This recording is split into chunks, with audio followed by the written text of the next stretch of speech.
Da sitzen wir schon wieder. Hey, ein Monat ist vorbei. Bibel, Bier und Metal hier in Wimmis. Und ihr seid wieder dabei. Wir grüßen euch ganz herzlich. Schön, dass ihr wieder mitzuschaut und hier uns mitverfolgt. Ihr seid cool. Es ist 9 Tage vor unserem geplanten Termin Bibel, Bier und Metal März.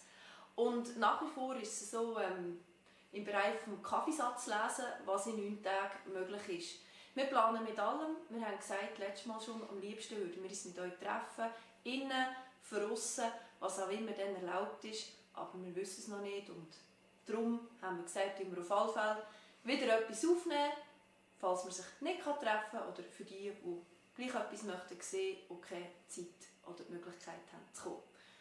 Ja, und so erwartet euch auch heute wieder eine Ladung Bibel. Bier. Sagen wir dann nachher noch etwas dazu und natürlich Metal. Schön, seid ihr dabei. Das ist cool. Wir sind nicht verstummt, wir sind da.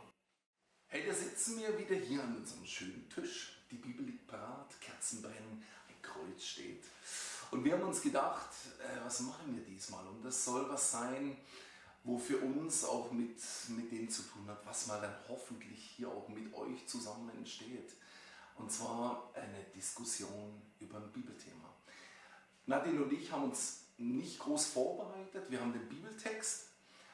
Wir wissen nicht, was der andere sagt. Wir wollen über diesen Bibeltext ganz real diskutieren. Deswegen haben wir auch gesagt, es soll eine spontane Sache sein. Wir haben sicher ein bisschen vorbereitet, das haben wir auf jeden Fall. Aber das soll so ein Sinnbild sein, wie eigentlich unsere Idee von Bibel, Bier und Metal ist. Hey, es hat alles Platz. Unsere Meinung ist nicht die allwissende, das sind persönliche Gedanken dazu. Wir wollen euch einladen, dass ihr mitdenkt, dass ihr mitdiskutiert aus der Ferne, euren Gedanke mittragt und überlegt, was macht es mit euch, wenn wir diskutieren? Was sagt der Text euch? Was bewegt Gott in euren Herzen? Auch heute gelten die Regeln, die so ein bisschen sinnbildlich sind für das Bibel, Bier und Metal, nämlich es gibt keine dummen Fragen. Wir müssen am Schluss des Gesprächs nicht gleicher Meinung sein, aber wir wollen miteinander ringen um Worte. Und die dritte Regel heisst normalerweise, das Bier ist im Kühlschrank und das Kästchen auf dem Tisch. Und das mit dem Bier, das ist noch so eine Sache. Da sind wir nämlich gefragt worden, warum wir letztes Mal nicht Bier getrunken haben. Das ist schlicht und weg hat damit zu tun, dass es morgen ist, wenn wir die Sendung aufnehmen und der Bernie und ich haben beide gerne Bier, aber alles hat seine Grenzen. Aber ihr seid natürlich eingeladen, selbstverständlich, wo ihr seid und wenn immer ihr das schaut, auch ein Bier dazu zu genießen. Genau. Ja, wir starten jetzt dann gleich mit unserem Lied. Es geht hier um Metal. Das ist eine ganz, ganz coole Band. Mit dem Sänger bin ich befreundet. Die Band heißt Modest Attraction. Die meisten werden diesen Song nicht kennen. Er ist aus 1996, also schon ein paar Jährchen alt. Geht gleich weiter.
life is striving for, maybe to reveal the secret of divine luxury.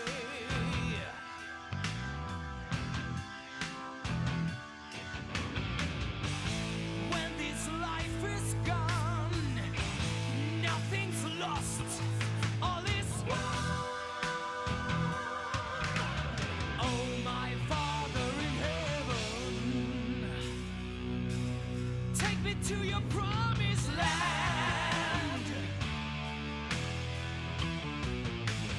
Take me to your promised land.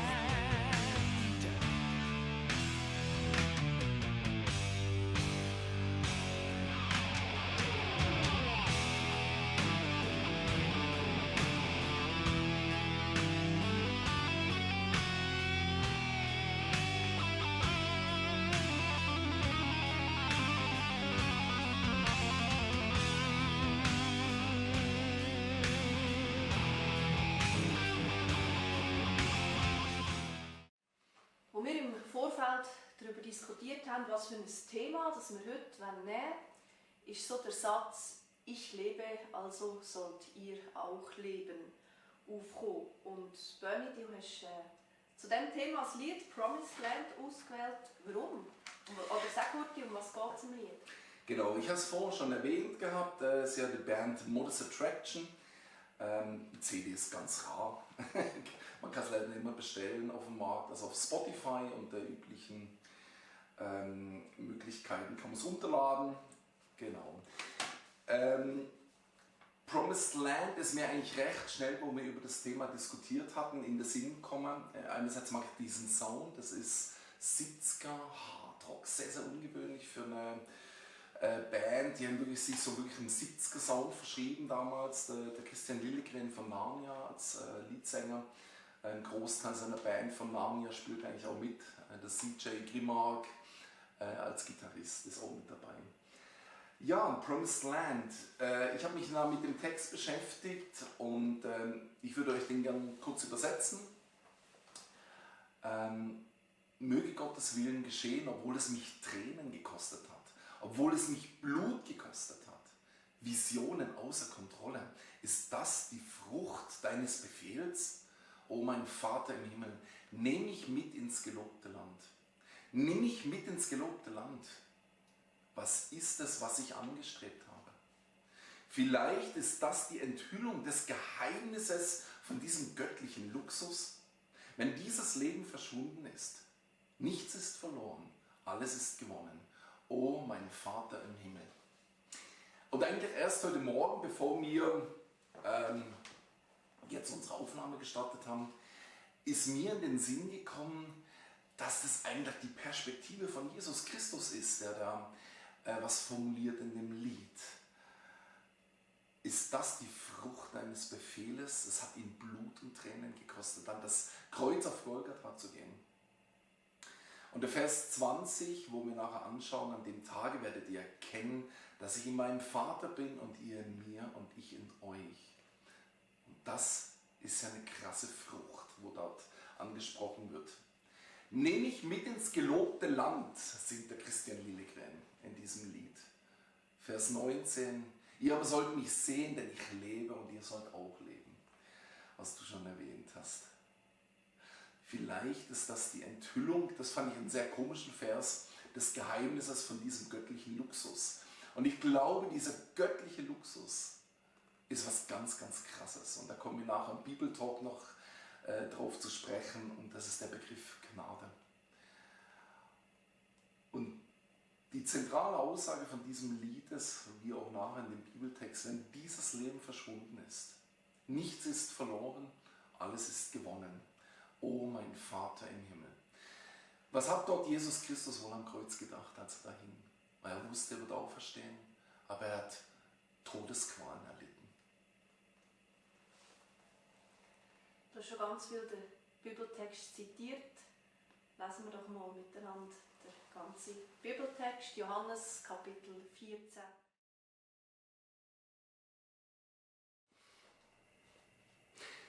Die Verheißung des Heiligen Geistes. Liebet ihr mich, so haltet ihr meine Gebote.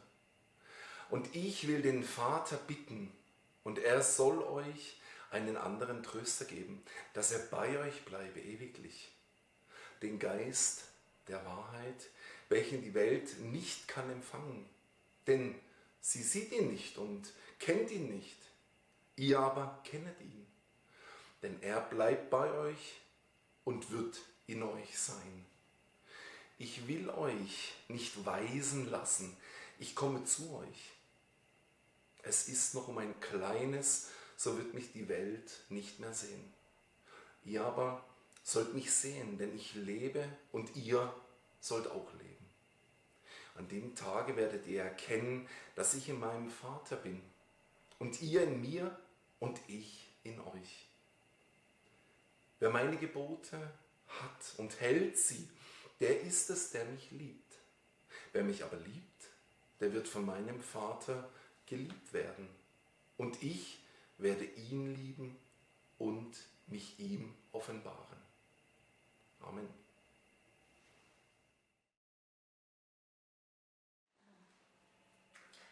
Merci Bernie für den Text. Wir sind hier mitten in einer Abschiedsrede von Jesus. Gibt es so einen Vers, wo du sagst, der hat dich so einfach spontan angesprochen, still ins Auge gegumpelt?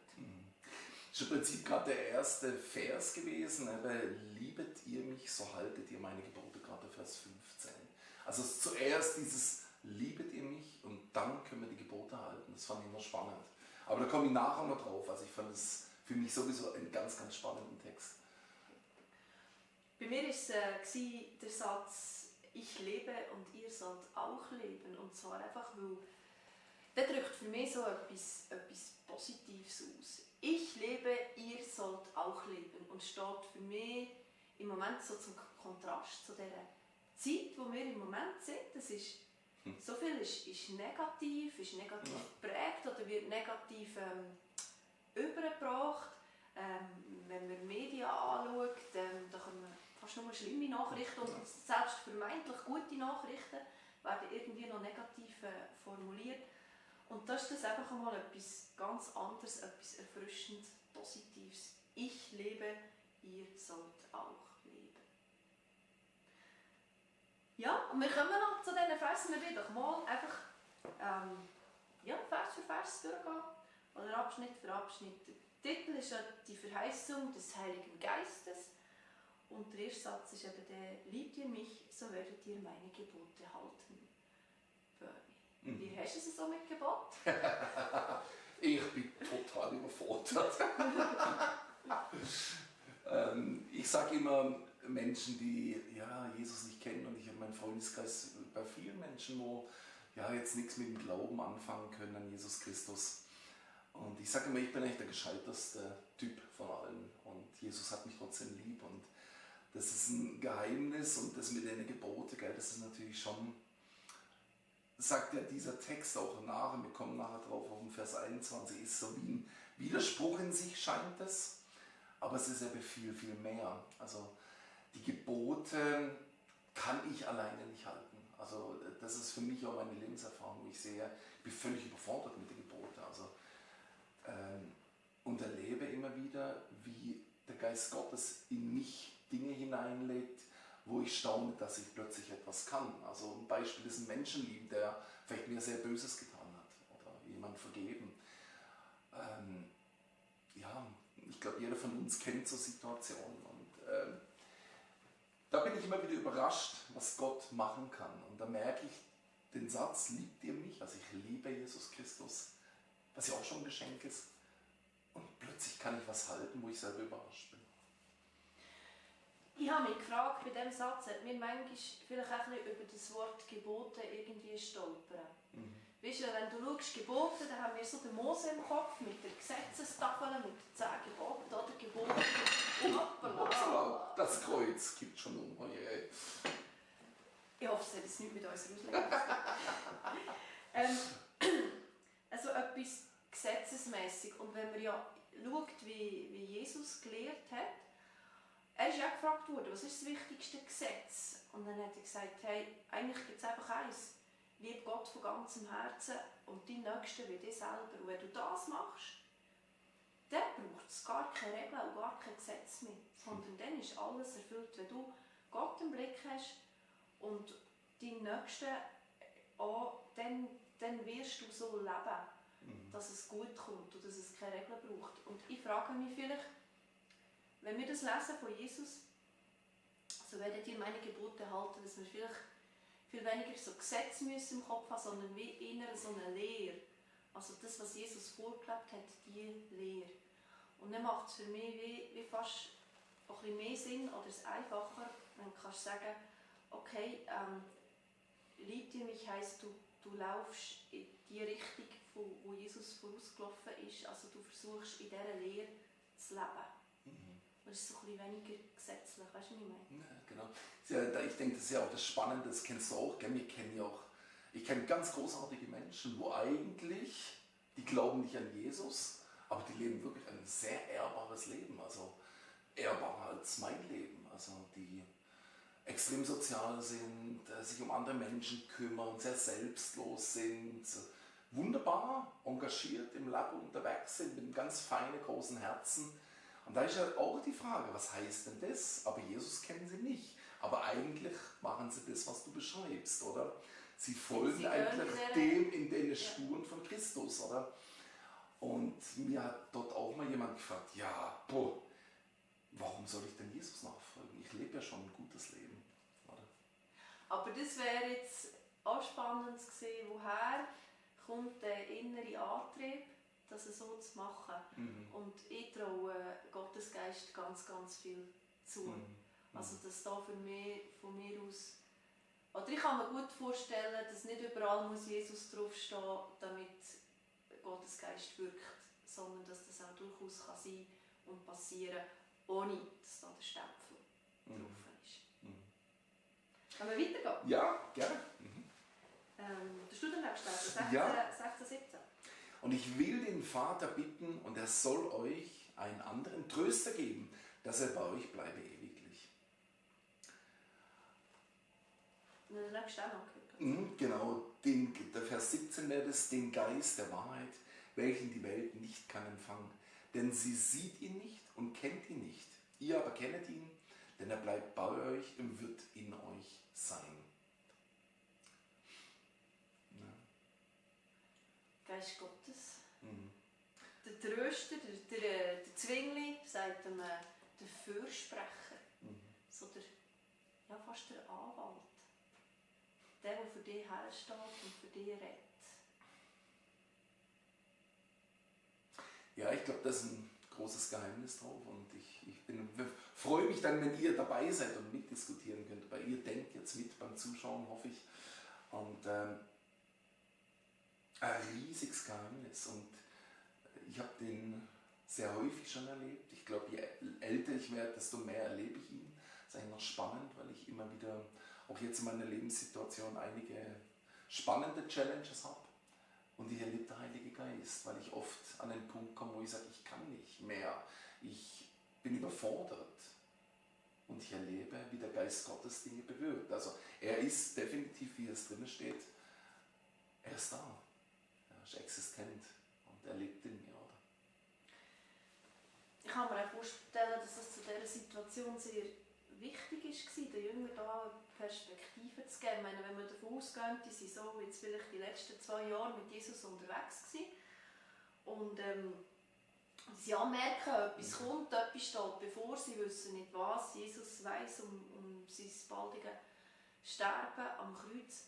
Und ich denke, es ist doch enorm wichtig, dass er diesen jungen Leuten eine Perspektive gibt. Und er sagt, also, mein Handeln wird weitergehen. Also mein Handeln oder mein Wirken findet in dem Geist oder mit dem Geist eine Fortsetzung. Es wird weitergehen und ihr werdet tröstet werden und ihr werdet einen Fürsprecher haben. Also wie so ein bisschen das Mut machen, zum Voraus sich ein bisschen darauf vorbereiten, dass sie nicht einfach am Karfreitag irgendwie davon hüstern und fertig mit allem. Und genau. So in tiefe Depression versinken. Ja, ist ein schönes Bild, ja. Sehe ich auch so.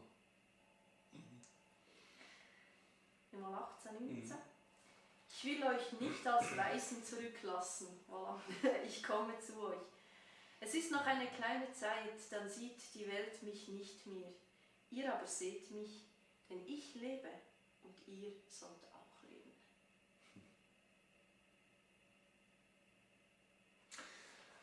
Und ich glaube dann, ich habe ja vor den Punkt angebracht, Menschen, die ein gutes Leben führen. Oder du hast dann auch gesagt, ja, dass da oft auch vielleicht der Geist Gottes schon auch wirkt. Also Christus ohne vielleicht sogar, dass sie es wissen, am Werk ist bei ihm. Und das ist der entscheidende Unterschied. Du hast vorhin gesagt, das ist ein wichtiger Vers, für mich natürlich auch. Ich finde den auch grandios. Ich habe den auf dem Friedhof gelesen. Denn ihr sollt mich sehen, denn ich lebe und ihr sollt auch leben. Also was für eine Zusage. Das heißt, es geht dort nicht um das irdische Leben, sondern es geht noch viel, viel weiter. Also das ist ein Angebot da, wo wir uns fragen dürfen, wollen wir es annehmen oder nicht. Also wo stehen wir zu diesem Angebot, wo Jesus letztlich seine Hand entgegenstreckt und sagt, willst du sie nehmen? Ich biete dir da eine Ewigkeit an. Also wir alle kennen Situationen, wo Menschen sterben. Ich war jetzt auch erst wieder auf einer Beerdigung. Und wenn diese Menschen Christus im Leben hatten, da ist so viel Hoffnung dann da. Da ist eine Hoffnung auf ein Wiedersehen da. Und das finde ich unwahrscheinlich schön, was dieser Vers ausdrückt. Er ist bei uns, auch in diesen Zeiten der Angst, wo wir jetzt gerade erleben, Zeiten der auch finanziellen Sorgen bei den einen oder anderen, Zeiten der Not. Ja, vielleicht nimmt es sogar noch zu. Er ist bei uns und das ist das, was zählt. Ja, im ersten Moment, als ich es gelesen habe, habe ich das Gefühl gehabt, klar, das ist so irgendwie dann so nach Pfingsten bis zur Wiederkunft, wie Jesus irgendwie uns eine Verheißung gibt, ich lebe und ihr sollt auch leben. Und erst nachher ist mir noch ein bisschen Gedanke gekommen, ist es, also unabhängig davon, dass das wahrscheinlich richtig ist, ist es vielleicht noch ganz viel praktischer gemeint in dem Moment. Weißt du, ich lebe und ihr sollt auch leben, also wirklich ganz praktisch zu den Jüngern, er redet ja dort zu den Jüngern, nicht zu der grossen Masse, im Hinblick auf die Karfreitag und auf die Kreuzigung und er sagt, hey, ich lebe. Und ihr sollt auch leben. Also eben, versinkt nicht in Depression, geht weiter, ich lebe. Weil,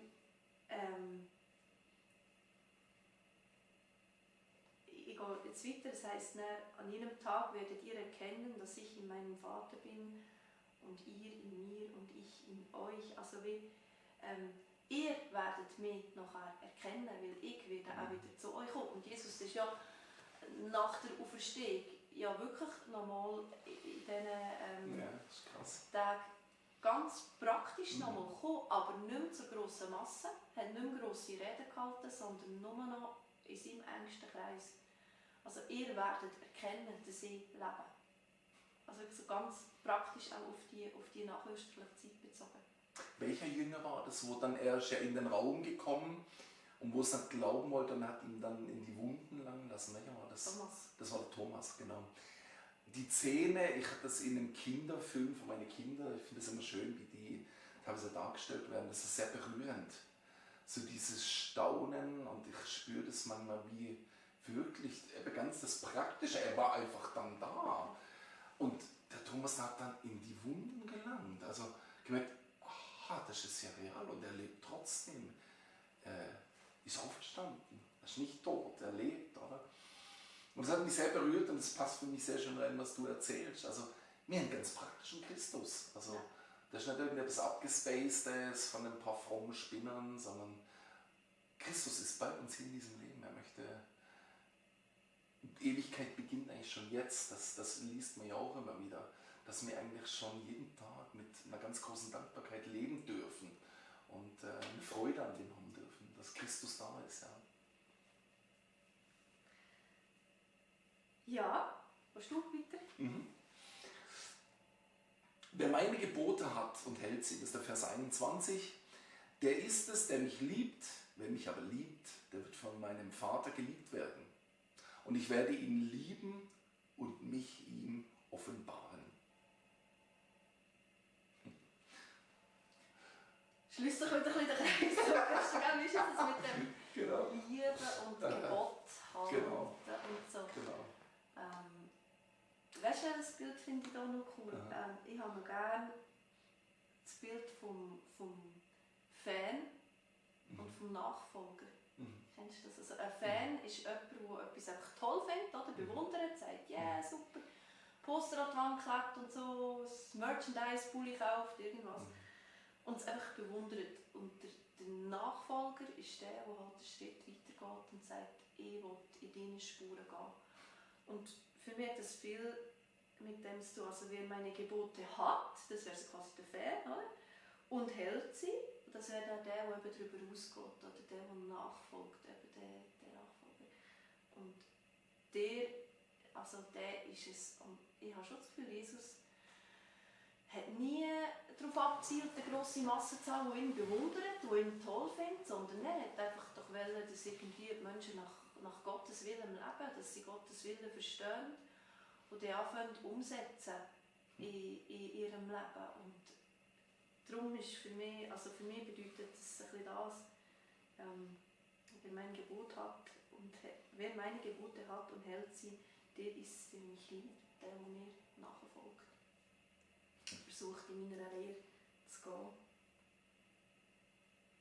Ist aber für mich auch eine Riesenprovokation. Also wenn man es jetzt aus dem Kontext, du hast vorhin gesagt, das schließt den Kreis und das ist genau so ist es. Und ich denke, das ist für mich auch eine Gefahr, oder? Wo wir Christen dort immer wieder das Problem haben. Da wird ein Vers rausgenommen und das ist die Wahrheit. Also er wird wieder aus dem Kontext gerissen, weil der erste Vers ist ja gerade umgedreht. Also das startet ja mit Vers 15, das habe ich vorher schon gesagt. Liebet ihr mich, so haltet ihr meine Gebote. Also es ist gerade umgedreht. Also es ist zuerst Christus und wenn wir das an Jesus glauben, dann können wir die Gebote halten. Hier schreibt er, wer meine Gebote hat und hält sie, der ist es, der mich liebt. Also wenn ich jetzt beide nur für sich allein lese, fehlt wie was. Und das finde ich sehr, sehr spannend, da ist ein Geheimnis dahinter. Also wenn ich jetzt nur das lesen würde, könnte ich sagen, ich liebe Jesus nicht. Das wäre provokant, weil ich die Gebote nicht halten kann, ich bin überfordert. Dann würde man noch weitergehen, ja, dadurch, dass ich ihn dann nicht lieben würde, wer mich aber liebt, der wird von meinem Vater geliebt werden. Das heißt, dann würde ich sogar aus des Vaters Liebe kippen. Also würde ich plötzlich in so eine gesetzestreue Haltung, so eine Gesetzlichkeit hineinrutschen, wo ich sage, ja, wenn ich das und Bier trinke, ui. Und jetzt ist vor uns noch der Fehler passiert, das ist ein schönes Sinnbild, das Kreuz kippt uns noch um, oder? Das Heilige Kreuz, nochmal ganz übel, oder? Aber Gott meint damit was anderes, oder? Das heißt, in dem ganzen Paket, wir haben das vorher schon besprochen, ist ein großer Gnadenakt drin. Also das heißt, durch den Geist Gottes, das ist benannt, bekommen wir ermöglicht, dass wir genau das machen können. Also das ist ein unheimliches Geheimnis dahinter. Das heißt, ich habe so eine innere Sehnsucht, mich an diese Gebote zu halten, dass ich es probiere und zum Teil auch hinbekomme. Und wenn ich es nicht schaffe, habe ich Vergebung. Und das finde ich was ganz Spannendes. Ich weiß nicht, wie es dir damit geht. Ja, man hat jetzt vorher auch gedacht. Also einerseits die Hilfe dazu, das wirklich zu machen oder eben einfach oder versuchen zu machen, im Wissen, dass wir immer wieder scheitern. Oder eben einfach die Gnade, die da ist, wo sagt, letztendlich kommt es nicht darauf an, wie viel du richtig gemacht hast, sondern wo dein Herz her will, was für eine Sehnsucht du hast. Und ja, darum glaube ich, kann ich ganz gut mit dem leben. Schön. Was ich noch sehr schön finde, und ich glaube, das ist für uns alle auch ein wahnsinniger Zuspruch, wer mich aber liebt, der wird von meinem Vater geliebt werden und ich werde ihn lieben und mich ihm offenbaren. Weißt du, hast du da Erfahrungen mitgemacht, dass Christus sich in dir offenbart hat?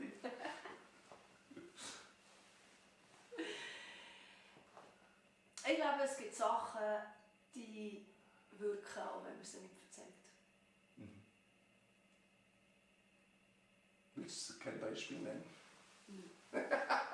Finde ich schön. Und das hat ja auch Platz. Auch das ist BBM. Genau. Ja, ich merke das so, ich erzähle es deswegen, weil es auch schon im Buch erschienen ist, aber das ist mir eigentlich gerade in den Sinn gekommen. Als meine Frau damals in meinen Armen starb, Iris, weiß ich noch, dieser Moment, das war für mich so unfassbar. Ich habe das größte Leid erlebt in meinem Leben und habe in dem Moment, wo sie gestorben ist, wo ich wusste, jetzt verlässt sie das irdische Leben, habe ich ein Lobpreislied gesungen. Und das war so was Unfassbares. Einfach zu erleben, wie der Geist Gottes in mir eigentlich Gott lobt, obwohl ich das Schlimmste als Mensch gerade erlebe. Also ganz etwas Schräges, aber etwas Göttliches gewesen. Das war wie für mich diese Zusage, und hiermit geht Iris in den Himmel. Sie geht nach Hause. Also ich habe was gesungen, wo nicht von mir war, definitiv nicht. Und auch Bestätigung, sogar in dem Fall, lässt mich der Geist Gottes nicht allein. Also ein ganz enormes Geheimnis, ja. Geheimnis, oder wenn ich wieder weiterdenke, letztendlich einfach Liebe. Also weißt, mir kommt jetzt da ein bisschen das Beispiel in den Sinn, ist natürlich ein bisschen anderer Kontext und auch nicht die Tragik, aber mit einem kleinen Kind, oder? Mit einem kleinen Kind, das unglaublich hässig ist über die Mutter, weil es etwas nicht darf, oder? Und er trötzelt es und schmeißt es sich weg. Und woher schmeißt es sich? Es schmeißt sich trotzdem in die Arme der Mutter und lässt sich dort trösten, obwohl das ja eigentlich jetzt gerade der Ort ist, wo es mega verrückt ist. Ja, genau. Und ich glaube, das, was das macht und das zulässt, ist Liebe. Und macht, dass das möglich ist und dass wir schönes Bild. einen Weg finden miteinander und nicht an unserer Wut und unserer Trauer zerbrechen. Ja. Im Moment. Und ja, das wäre ja noch passend, weil wir sind im Johannes-Evangelium und es ist nicht auch der Johannes, der letztendlich geschrieben hat, Gott ist Liebe. Für mich ein sehr schöner Schluss. Ja. Was habt ihr überlegt euch? Vielleicht, wenn ihr mögt, teilt es mit, könnt ihr es einmal ein WhatsApp schicken oder sehr gerne, ja, einfach sonst eine Nachricht. Wir freuen uns über Feedback und bleiben in Kontakt. Merci vielmals. Danke dir, Nadine. War sehr spannend. Also es war völlig spontan und ich hätte es gar nicht gemerkt, dass Kamera da ist. Das war eigentlich das Schöne. Ja, das stimmt, das ist noch gut. Gut, super. Gut, dann würde ich sagen, denken wir noch ein bisschen über das nachher und die Musik hören und dann beten. Genau.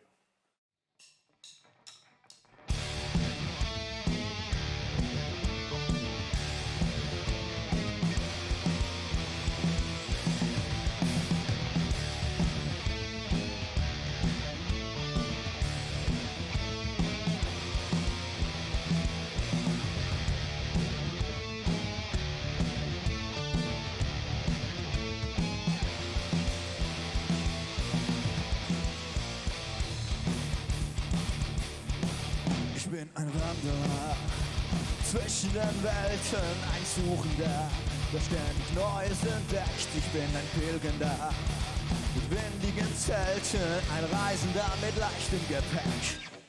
Ich bin ein Glaubender mit offenen Fragen, ein Wissender, der weiß, dass er nichts weiß. Ich bin ein Zweifelnder, von Hoffnung getragen, ein Liebender auf dünnem Eis. Ich hab das Ziel noch nicht erreicht, in diesem Lauf noch nicht gesiegt. Doch eines weiß ich ganz genau, ich vergesse, was hinter mir liegt. Ich strecke mich aus, ich laufe den Lauf, jage dem nach, was vor mir liegt. Ich strecke mich aus, ich kämpfe den Kampf, folge dem nach, der vor mir geht. Ich strecke mich aus, nach dem Siegespreis.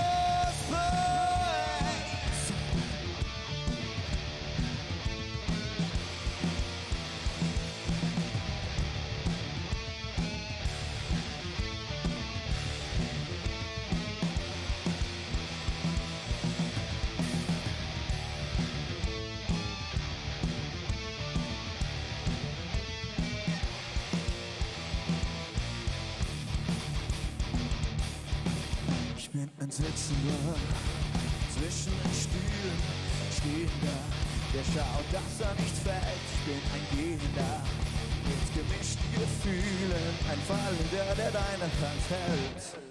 Ich bin ein Träumender, kindlichem Glauben, ein Wachender, aus Liebe und Furcht. Ich bin ein Sehender mit geschlossenen Augen, ein Lachender durch Tränen hindurch.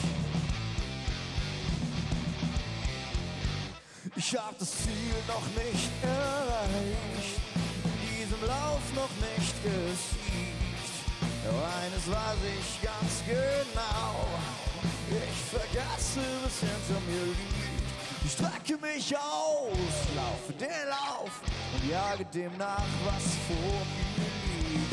Ich strecke mich aus, ich kämpfe den Kampf, folge dem nach, der vor mir geht.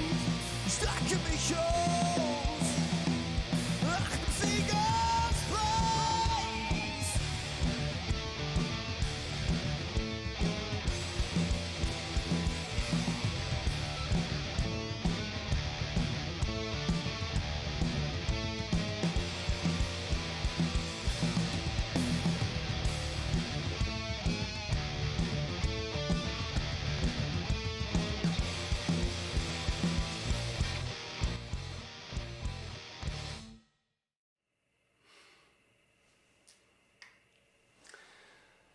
Wir beten noch zusammen. Jesus Christus, du hast heute gesprochen zu uns.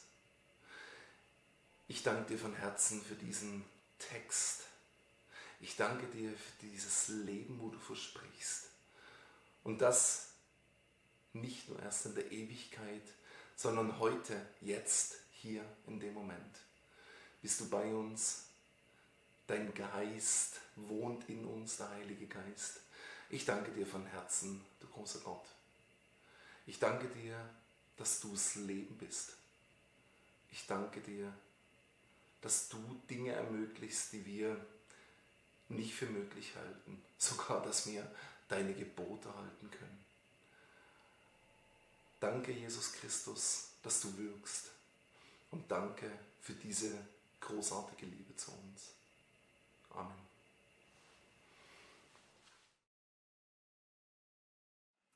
Wir sind selber gespannt, ist der Film, den wir heute gedreht worden, das einzigste, wo ihr gesehen habt?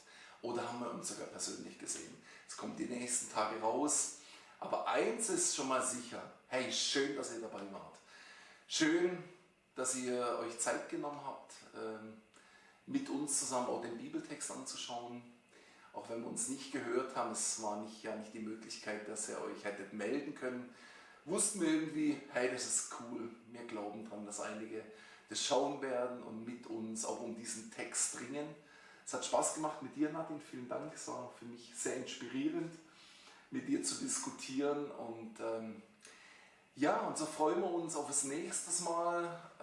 Wir hoffen, dass dann im April der 29. wäre es, dass wir uns dann wirklich endlich mal persönlich sehen können. Vielleicht kann man es ja auch schon, also vielleicht wäre es dann schon das zweite Mal. Wie auch immer, denkt an unser Meta Church Programm, alles online erhältlich, Instagram, Facebook ebenso und von dem her schön, dass ihr dabei wart.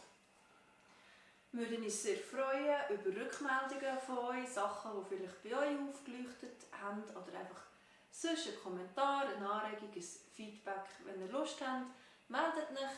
Die E-Mail-Adresse ist diakonie@metalchurch.ch oder vielleicht seid ihr sowieso mit einem von uns auf einem der anderen gängigen Kanäle verbunden. Wir würden uns freuen, etwas zu hören. Ja, wie gesagt, wir wissen nicht, wie es in den kommenden Wochen aussieht. Wir hoffen, dass wir uns treffen können und sonst werdet ihr sicher wieder etwas von uns hören zum nächsten BBM-Termin. Bis dann, habt eine gute Zeit, habt euch Sorge, seid gesegnet. Ciao zusammen. Ciao zusammen.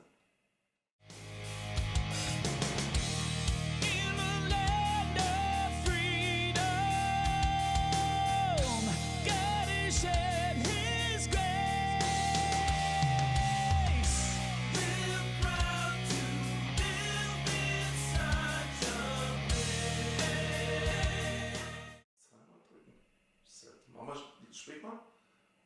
Tück.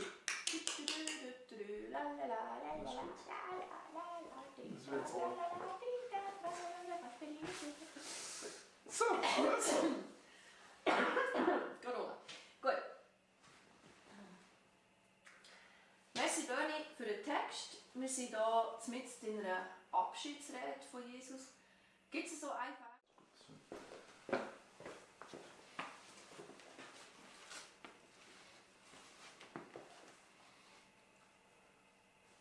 Wer fährt da und wie und wo? Du fährst auch immer. Also, das ist gut. Hey! Was? Das war, Ich muss mich zuerst, ich darf mich nicht am Installieren sein. Das Mise en place machen. So. wir sind selber gespannt. Ist der